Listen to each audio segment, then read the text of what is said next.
ever wonder why a gallery calls you and its other exhibiting artists its stable of artists? Have you ever thought about that strange analogy that you're just a bunch of racetrack bound nags with value only when we're winning the races? But if you fall out of favour and stop winning, you'll be sent to the knackers yard to be made into pet meat.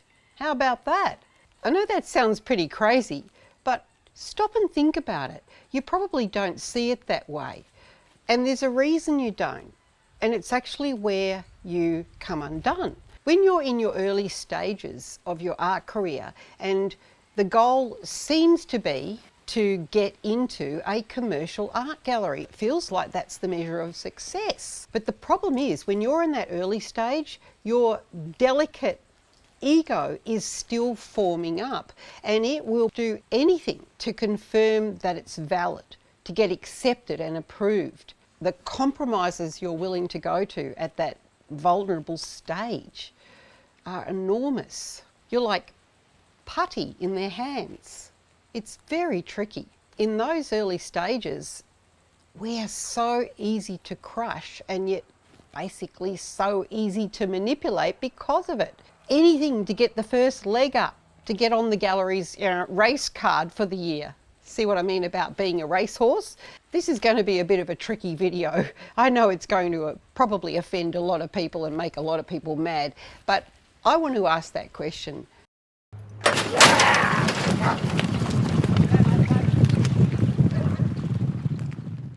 Okay, let's have a look at it. Let's face up to what it actually means to have a successful art career through an agency in these times. It's been like this a long time. We need them and they need us.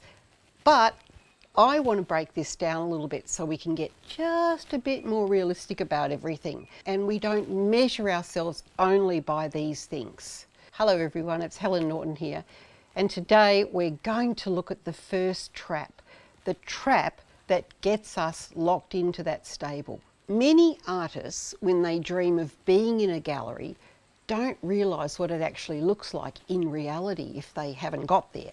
We see the dream, but we don't see the 6 to 12 month slavery cycle for what can be actually a very low reward. This channel is not about how to do art and sell it necessarily. It's about how to protect your soul in the whole process. So I'm never saying that you should not work with a gallery. I'm never saying that you should not paint work that sells. If I said that, I would be a complete hypocrite. I've worked with some of the best galleries overseas and in Australia, and they were essential for my career and my success in the early days. Absolutely essential. So let's just get that on the table first. It's not about me putting them down so much as bringing you a realistic perspective so that you can go in with eyes wide open, because there are alternatives.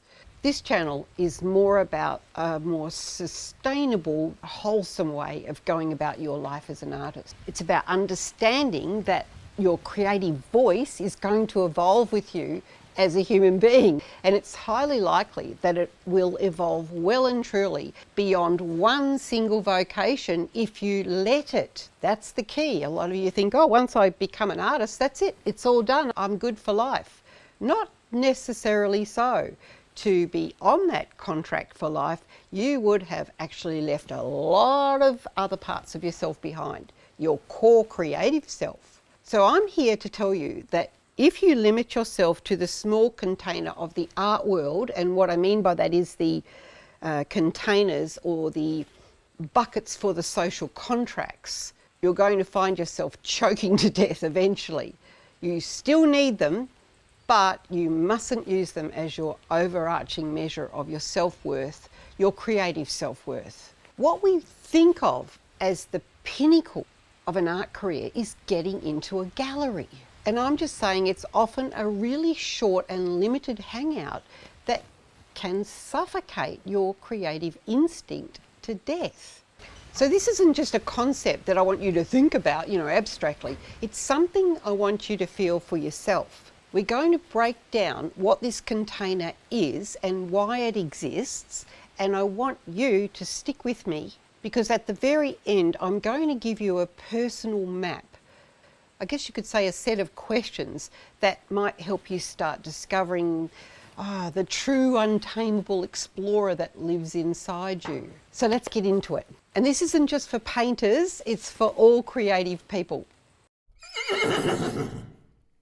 The problem starts with that limited container of just being labelled an artist or a writer. All creatives know this. Creative people's creativity isn't limited to one occupation. That's a cultural measure, a job, a vocation. It's got nothing on your personality. Your personality doesn't have to live inside those containers. Why would it? That would be a really shallow life. Highly creative people are creative in every single thing that they pick up. And they suffer when they can't be creative. You know, trying to live a boring life is stifling. How many of you know about that feeling?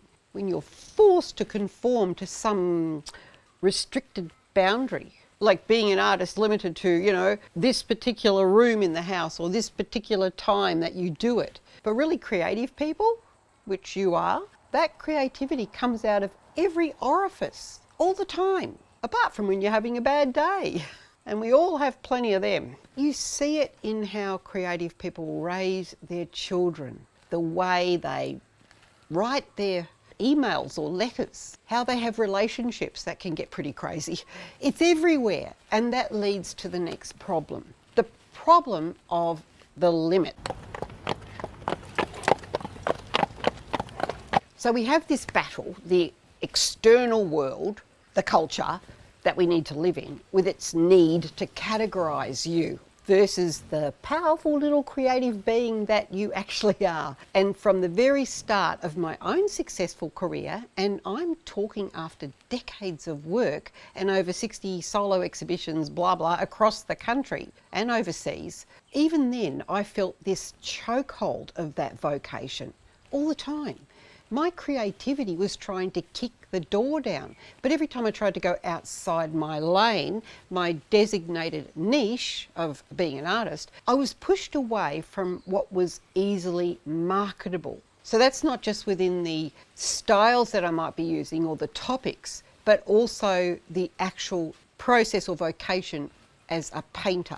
Galleries don't want a wild card, I'll tell you that right now. They want the predictable formula. I mean, they're in business.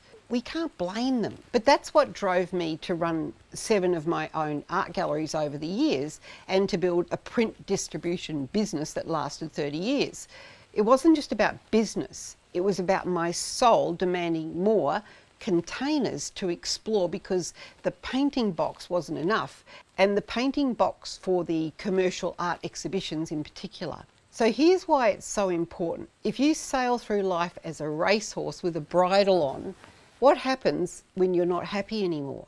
What happens when you don't want to race around that one designated circle or track? I can imagine your head bobbing up, you know, from the stable, and in the distance you see the woods and the trees and the hills, get a little sniff of it on the wind, and something inside this instinctual being, run, it says, run, run for the hills, expand. You want this other thing. Well, you could call it imagination, but that's part of what you are. It's your soul. You're not built to run on a racetrack, and nor is a horse. You're here to reach your fullest expression as a human being. And that's where the brainwashing comes in. You've got to be conditioned by the culture to stay in your lane. It's easier to manage, to just stay on that track. Can you imagine trying to organise all these wild brumbies running around the streets of the city? Look at the YouTube system itself. The system rewards you for being very tight. It really does, really micro-focus. That's what I did when I set this channel up. I had to micro-focus down into this tight niche. It's turned out quite well for me. It's really good actually. But when you apply that to a human being trying to live their life, I'm talking about using a platform, and that could be said the same about an art gallery. They have to have you in this niche so they can market you properly. It's just a fact. 99% of professional artists working with galleries know that. They know this is the compromise. I'm just here to tell you that it can get really tiring. So you've got to look after yourself outside that system if you want to work through that system to gain recognition and get the leg up from the galleries, which they can give you. You've got to look after this other part of yourself. Don't expect it from them. They're only doing their job, just like YouTube. How is YouTube going to get people to find me if I don't state what my little box is that I'm working in? And when I did that and made the niche as tight as this channel, it actually worked a lot better than just my general artist channel. It's in all big businesses' interest to do that. It's in the government's interest to nail you down into a tight little box, because then your mind can be controlled better. It ranges from the most benign, how to flog things to you by tweaking your fears, that's in marketing or even government, to the most sinister, like a tight cultural box. It's the dystopian nightmare that we're feeling coming at us. Digital ID is all about, it's like the wet dream of getting people into this tight little box where they can analyse everyone from a distance. Don't get their hands dirty, oh no, right down to things like, it's such a nuisance to have to do all that paperwork to fine you. But if, there's all these cameras and everything, they don't have to do that. You just set the algorithm up and it'll see all your naughty things that you're doing, and there'll be an automatic fine. And you don't even have to pay it. It'll come straight out of your bank account. It is terrible. When these things take over, it is terrible. It's a disaster. We're going straight into it. So you've got to make your own little rebellion here at home. Protect your soul. You can. It's in your hands. You're not an algorithm. We've grown very comfortable and sleepy, and that's why this is all being done. But the mask is slipping. People can see it more clearly, I hope, but probably not enough. So why am I even bothering pointing this out?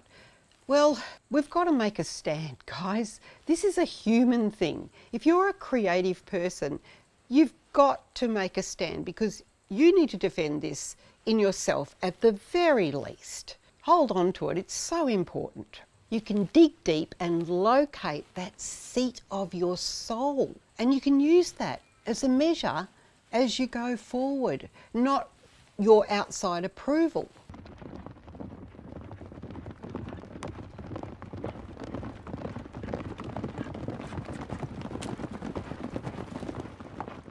Now, I just want to clarify something in a previous video, and I'll put the link up here, where I used the metaphor of Apollo, a Greek god, as the businessman dude, as an organising principle. But that was a simplification. The original spirit of Apollo is majestic. He's the god of prophecy, music, arts, healing, light, order. He's the bright one. And Apollo and Dionysius, which is what that video looked at, are elements of powerful creativity when they're working together. They're the storyteller's gifts, and art is made in the tension between them, that friction. That's the rhyme and reason for your output. It's not one or the other. And why do I use these Greek myths and other old ancient mythologies and stories? It's because they come from an era where there was less complication in how people understood the human psyche. So they were actually a lot more intelligent than we are now in regards to how the psyche works. And anybody that's studied those in that context, the psychological context, actually knows that. It's very easy to confirm. The more that you're being controlled, as we are in this current wonderful life, the less you are connected to the full understanding of your psyche. We have pathologized most of the human psyche's vacillations in the world we live in now, and everything has a label for it. Whereas in those times, it was normal. It was normal to have these struggles. It was normal to experience depression. It was normal to have scattered thoughts for a creative person. It was normal to have highs and lows and all sorts of things, depending on your nature. It wasn't normal for some people, but it was very normal for other people. It wasn't a situation where everything was measured by the DSM V5. Can you imagine how digital ID will change that? Everything will be measured by this algorithm, and there'll be no human overseer. So as an artist, a creative artist, you are the story maker, and if you tap into this in yourself, you will stand strong and defend that nature that you have without being put in a box of abnormal. As a creative person, you'll know that you invent realities all the time. And the other thing that's really important about those old mythologies and stories is that the great Greek myths weren't written by a single author, and nor were any of the great epic texts, Bibles and the Bhagavad Gita, Mahabharata. None of that was written by a single author.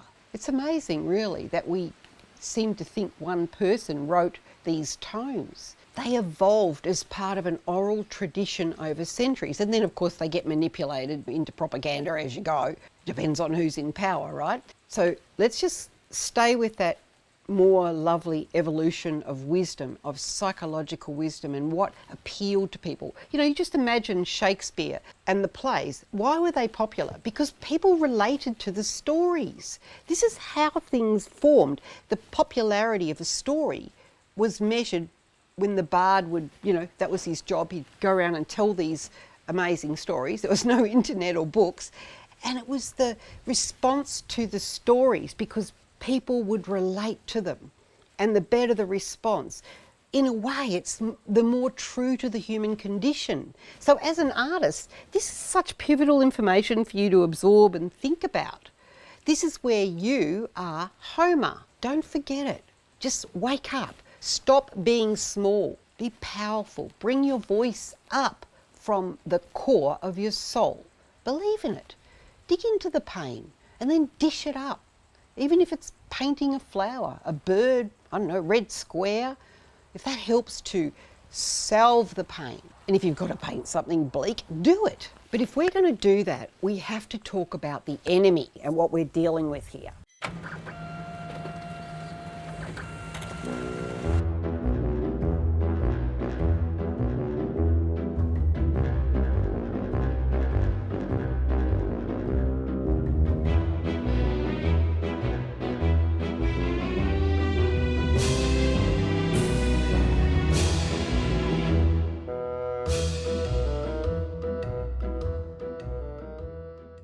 It's always good to know what it is we're fighting against. The dead-end, stagnant, life-killing, dark force that we're experiencing in our culture right now. And I can put a finger right in their eye.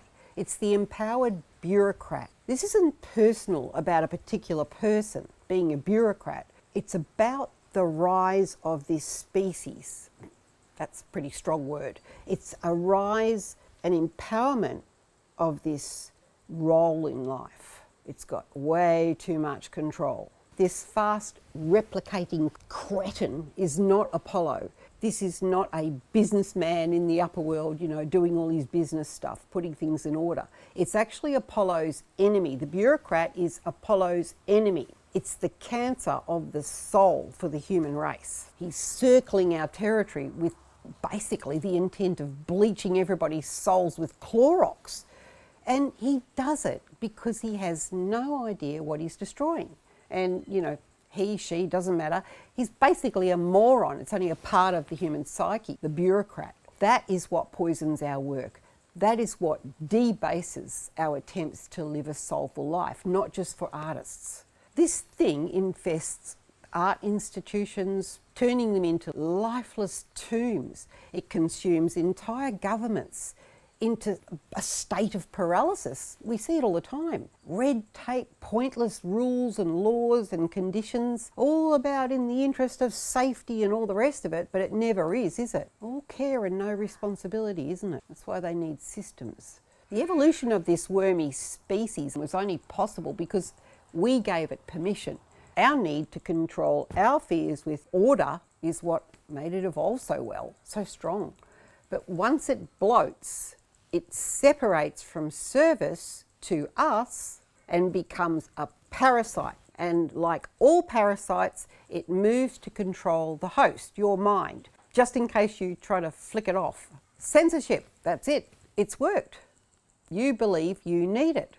You do it to your friends and people in your society. You see people doing this all the time. They keep censoring others. We censor our own speech. This bureaucratic blob wants everyone contained and predictable because that is the size of its mind. Small, predictable and measured. So, it's got to put you there too. It's terrified of you being anything else other than this predictable thing. See how it all links up?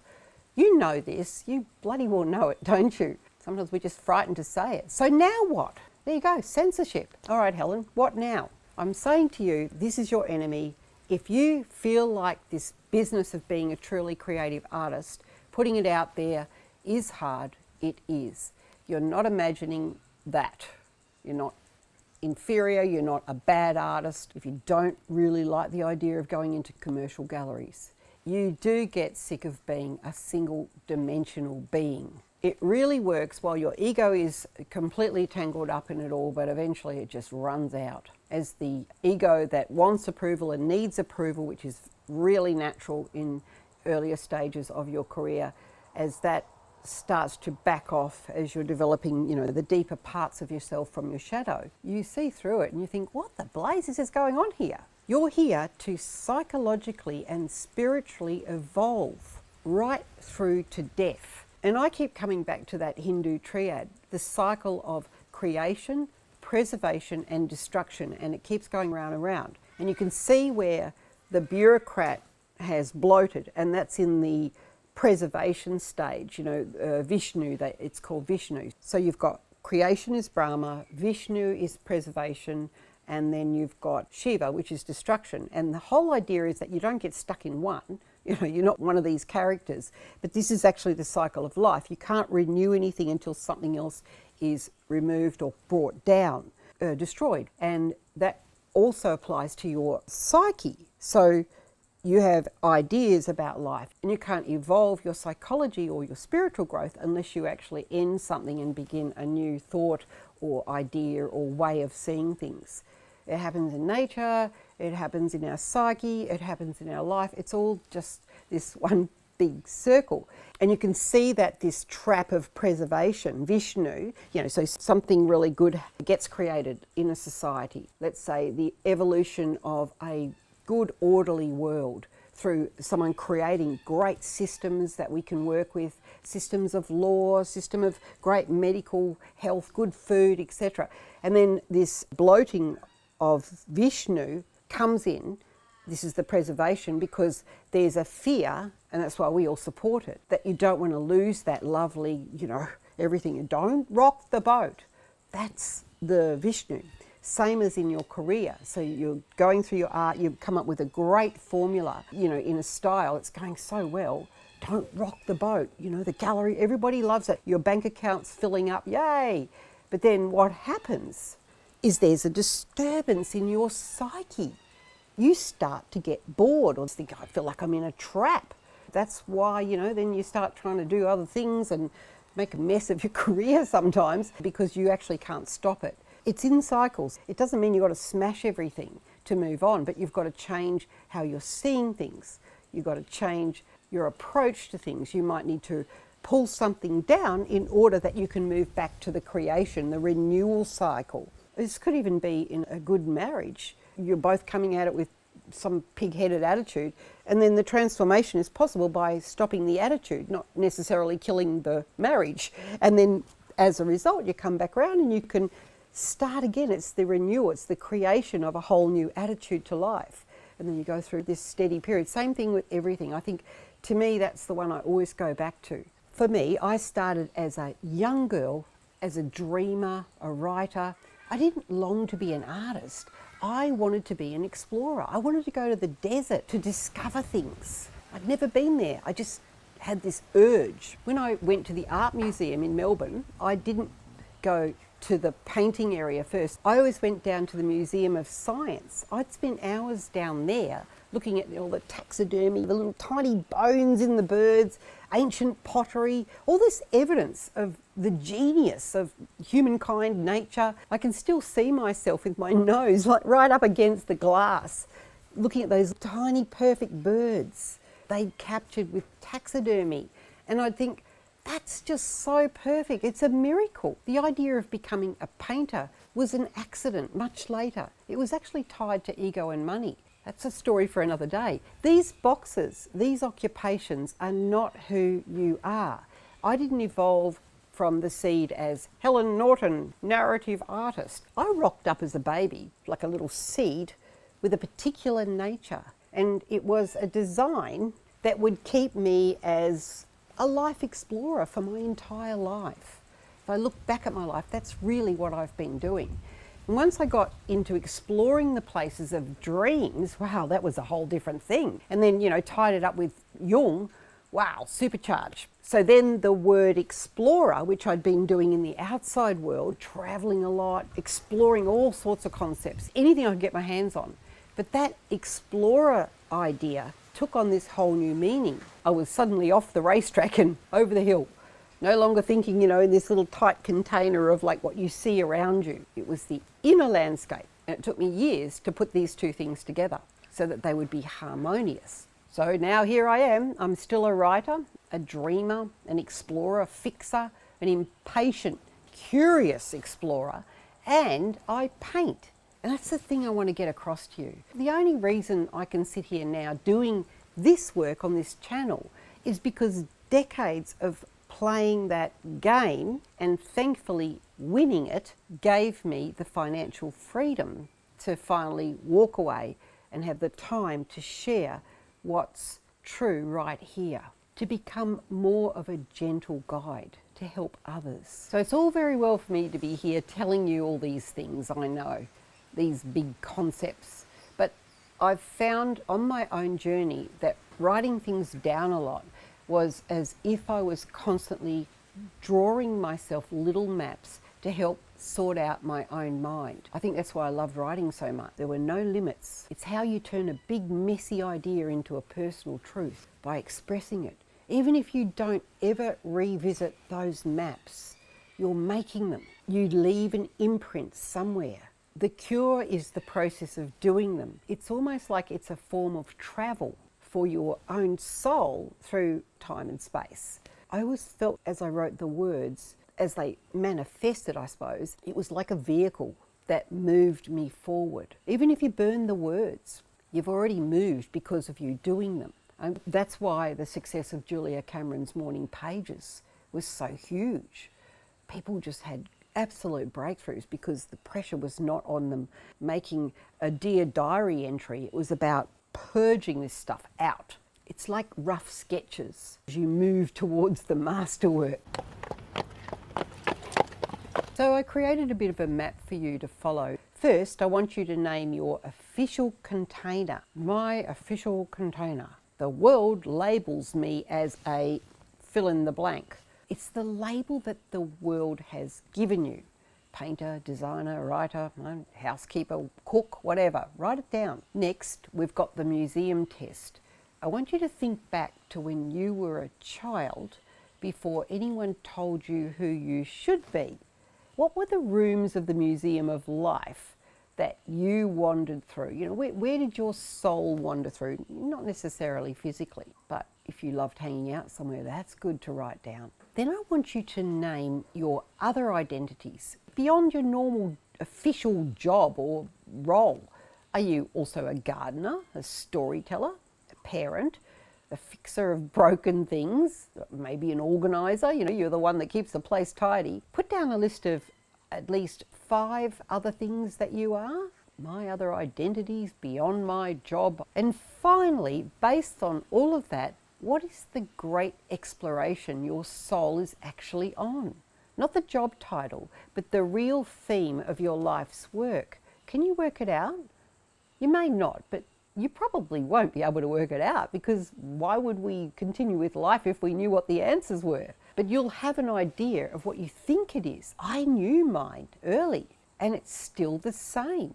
I knew exactly what I wanted to be. I just couldn't be it. I knew what I wanted to do. I knew how I wanted to be in the world. I just couldn't be it. Every time I tried, it just went some other way. My soul's real task. What is the real exploration my life is about? Now that we've looked at the container, coming up in my next video, which is a little bit of an extension of this one, which I call the 2-hour wine tasting, but the extended title is The Price of Your Soul.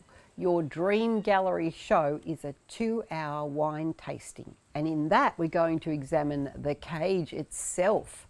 I'm going to show you what this problem looks like in cold, hard reality, the mechanics of what happens. And I'll break down the process, the costs, and what you actually get in return when you make it into a gallery stable of artists. You might be very surprised. There's always a bright side and there's always the downside. Well, that's it from me today. I hope that hasn't been too discouraging. I'll see you in the next video, guys. Bye.